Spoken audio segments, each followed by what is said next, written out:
8.1 exercise, and this question is first that find the area of region bounded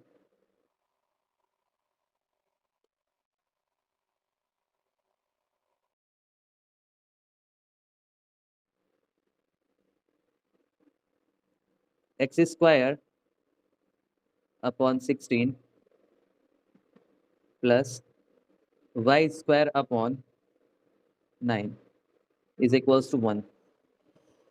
सो यहाँ पर हमारा एक reason दिया हुआ है और इस रीजन से हमें फाइंड आउट करना है एरिया. सो एरिया कितना होने वाला है उसके लिए कैलकुलेशन करनी है. ये आपका एप्लीकेशन ऑफ इंटीग्रेशन है. एप्लीकेशन ऑफ इंटीग्रेशन का यूज करके हमें इस रीजन से एरिया फाइंड आउट करना है.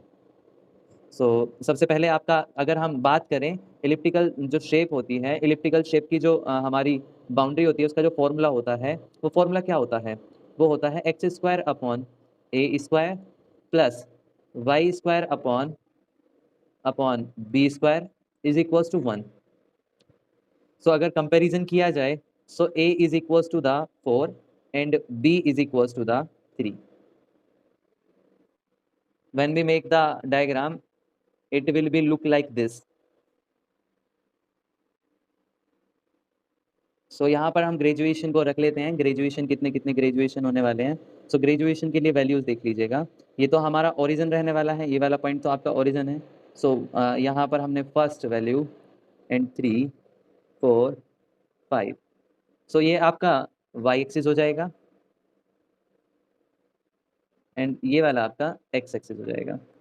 ये वाला जो रीजन होगा ये वाला रीजन में आपने 4 वैल्यूज को देखा है 1 2 3 4. क्योंकि आपका यहाँ पर ए के लिए जो है A as like this for the X axis. ये एक्स एक्सिस के लिए था आपका A and B for the Y axis and B के लिए आपका वाई एक्सिस था. सो बी के लिए आपने यहाँ पर 3 ग्रेजुएशन को कंप्लीट किया है. सो यहाँ पर 1 2 एंड 3 ग्रेजुएशन. ये 3 ग्रेजुएशन आपके वाई एक्सिस के लिए हैं और यहाँ पर 4 ग्रेजुएशन आपके एक्स एक्सिस के लिए. सो अगर आपका रीजन देखा जाए सो रीजन कितना होने वाला है ये वाला. इस रीजन की अगर हम बात करें इस रीजन के लिए स्मॉल से रीजन के लिए अगर हम एरिया फाइंड आउट करें सो इस वाले रीजन का एरिया कितना होगा. एंड देन अगर हमें ये वाला रीजन यहाँ पर मिल जाएगा उसके बाद हम सभी का एरिया निकाल सकते हैं. ये स्मॉल पार्ट एक्स एक्सिस के लिए डी एक्स हो जाएगा और वाई एक्सिस के लिए आपका वाई हो जाएगा क्योंकि ये कुछ लेंथ है तो वाई हो जाएगा. सो हमें यहाँ पर पूरा एरिया फाइंड आउट करना है. ये वाला पार्ट ए हो जाएगा, ये आपका बी पार्ट हो जाएगा. सो अब अगर हम एरिया निकालना चाहें सो एरिया यानी कि इसको हमने ओ बोल दिया तो पूरे का एरिया कैलकुलेशन करने के लिए तो एरिया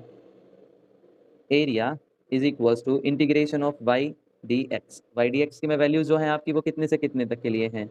वाई के लिए केवल. तो वाई में आपकी 0 से लेकर के 4 तक के लिए हैं. सो वाई की वैल्यू अगर आपको फाइंड आउट करनी है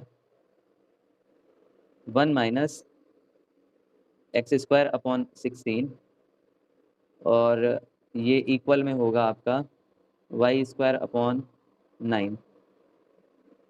ठीक है. एंड अगर हम यहाँ से y की वैल्यू ही कैलकुलेट करनी है सो y की वैल्यू कैलकुलेट करने के लिए इस 9 को इधर लेकर चले जाएंगे. सो 9 1 माइनस एक्स स्क्वायर अपॉन 16 और ये जो स्क्वायर था वो इधर आकर के अंडर रूट में हो गया. 0 से 4 एंड इसका स्क्वायर रूट करेंगे तो 3 बाहर आ जाएगा. Under root 1 minus X square upon 16 and ये टर्म आपकी हो जाएगी D X. And now 3 integral 0 to 4. So इसकी कैलकुलेशन के लिए क्या करना पड़ेगा हमें? सबसे पहले 16 की मल्टीप्लाई 1 में एंड देन माइनस कर देंगे X square. So 16 minus X square under root के अंदर रहेगा. Inside the under root is 16 minus X square and upon 16 under root term will be equals to the 4 and it will remain the dx. So you know very well about that what is the formula of a square minus x square. So tell me now 3 upon 4 integration of 0 to 4 we can write this term 4 square minus x square and dx. It will be equals to the formula is that. So we have to rewrite the formula. According to formula we can put the value of this.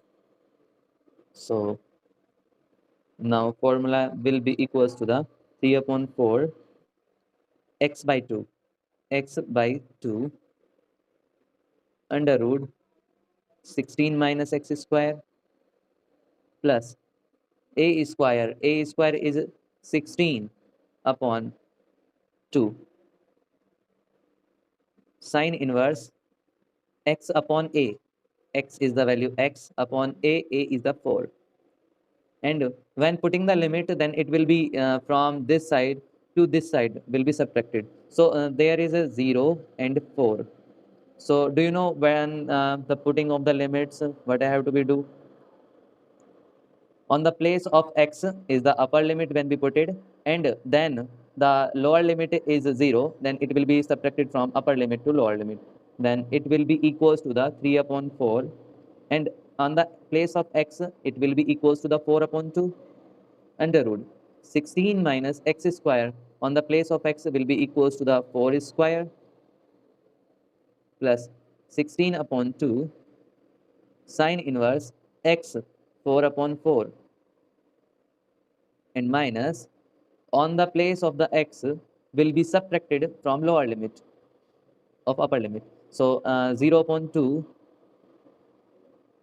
under root 16 minus x square plus 16/2. Now it will be equals to the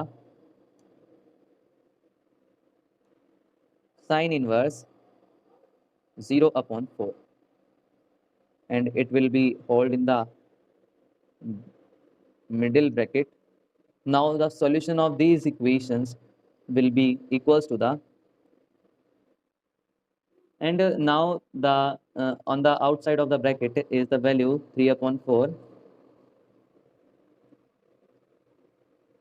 Now 4/2 will be equals to the 2, and here is this value will be equals to the 0, and now then it will be cut by the 8 times, and here is the value of 1. So sine inverse value 1 is equals to the 8. So value is sine inverse 1, so pi by 2. Yes or no? And negative, this term will be the negative because the upper in the numerator is 0, then it will be totally value is 0, and sine 0 is value is 0, so it will be the 0. So now 3/4 in the outside, so 4 say multiply karenge, then we will get, so 3 into 8 pi upon 4 to the 8. So this value will be deducted by the 8 to 8 and 3 pi. So now the area bounded by the total region by the multiply by the 4, because you know that if the area is one region, then it will be equals to the 3 pi, and we have to be find out the all region area. All the region area find out the value, we will be the multiply by the 4. ये केवल एक reason का area निकल कर आया, केवल एक reason का मतलब अगर आपके पास में सर्कल है और इस सर्कल से हमने यहाँ पर वैल्यूज फाइंड आउट करी, तो केवल ये वाले रीजन का एरिया निकल कर आया है, और आपको टोटल आपके पास में ऐसे 4 रीजन है। So total area find out करने के लिए आपको क्या करना पड़ेगा, 4 से मल्टीप्लाई करनी पड़ेगी। सो मल्टीप्लाई के लिए आप जैसे कि अगर आपके पास में बाउंडेड एरिया है उस इलिप्स का, सो बाउंडेड एरिया के लिए देखिएगा, तो मैं यहाँ पर लिख देता हूँ therefore are area bounded by elliptical, या इलिप्स लिख लीजिएगा, कितना हो जाएगा, वो 4 मल्टीप्लाई जो आपका एक रीजन का एरिया था तो वो था 3 pi, so it will be equals to the 12 pi unit. ये आपका answer. Thank you very much for watching this video and hit the subscribe button.